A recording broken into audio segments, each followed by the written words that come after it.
I'm going to show you two versions of the same track. See if you can hear what's different between them.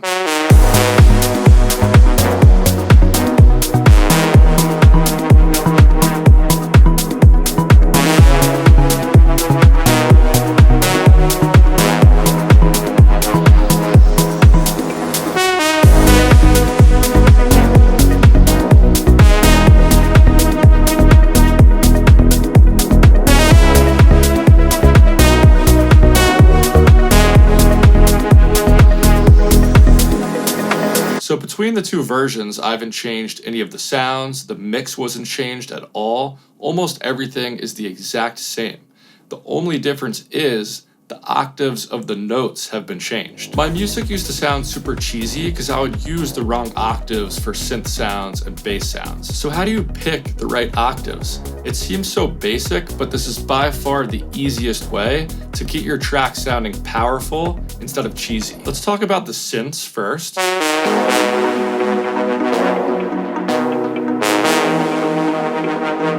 Then at the end, we'll talk about the bass, which could really ruin your whole mix. With the synths, it's more about the feeling they give you. With the bass, it's more mathematical. I want this lead sound to have a big triumphant feel.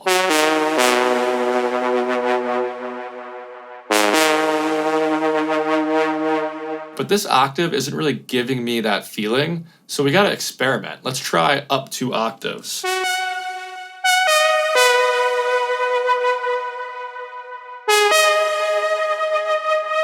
It definitely sounds more triumphant, but it's at the risk of sounding a little too cheesy now. Let's split the difference and try the octave in between those 2 octaves.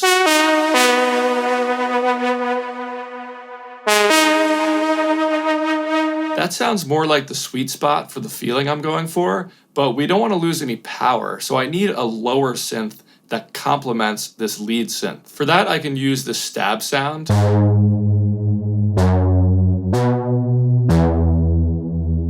But I want that to sound deeper, so let's try moving it down an octave.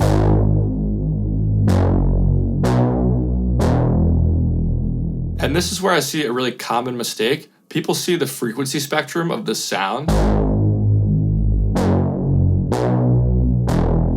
and they'll see that the low end of this sound is competing with the bass, and what they'll do is move it up an octave or even 2 octaves.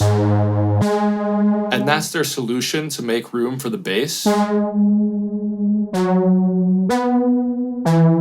You have solved the problem of leaving space in the low end for the main bass sound, but the problem is you've made it sound super cheesy in the process. The solution is simple. Just go with the deeper, cooler sounding octave, but just EQ it to make room for the bass. You'll see both versions are taking up the same frequencies. With the deeper version, you're not hearing the root note at all, but you're getting all those pleasing harmonics and overtones that come with the deeper sound. Not everything has to sound deep though. With these 2 background synths,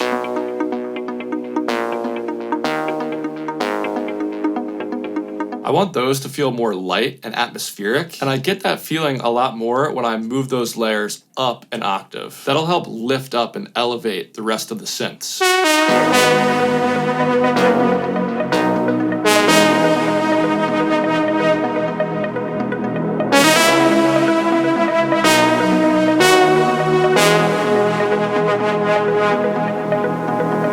All of these synth sounds are from my new preset pack, Modern Synths Volume 2. Volume 1 ended up being in some huge tracks like 0800 Heaven by Joel Corey, and I think Volume 2 is even better. You can try the pack for free at bigzstudios.com, or I'll leave a direct link down there. But we still need to talk about the most important part, the bass. I know there shouldn't be any rules when it comes to making music, but if you want a powerful, balanced mix, this is a pretty good rule to follow. The bass from version 1 might sound fine on phone speakers, but if you took this into a nightclub and played it on big speakers, it would sound completely weak. The sweet spot for subwoofers is really between 30 and 90 hertz. they're really good at playing those frequencies. With this bass, it wouldn't even come through on some subwoofers at all. It's just not low enough. But you can also have the opposite problem if your bass is too low. Subwoofers can't accurately play those frequencies, and the limit of human hearing is like 20 or 30 hertz anyway, so you're adding all this heavy low-end noise, making the mix super muddy when we can't even hear those frequencies. And we don't want to just do the same thing we did for the stab and cut out the lowest frequencies. Because at a certain point, those harmonics and overtones just sound really bad. So the solution is easy. If you have a bass playing, just make sure the root note is between 30 and 90 hertz. And you don't have to move the whole bass line up and down. It could just be one or two notes that are the problem. So you can just move those one or two notes that are outside the range without having to change the key of the track. Now I'll show you by doing that, this bass line is between 40 and 80 hertz, so it's firmly in that sweet spot.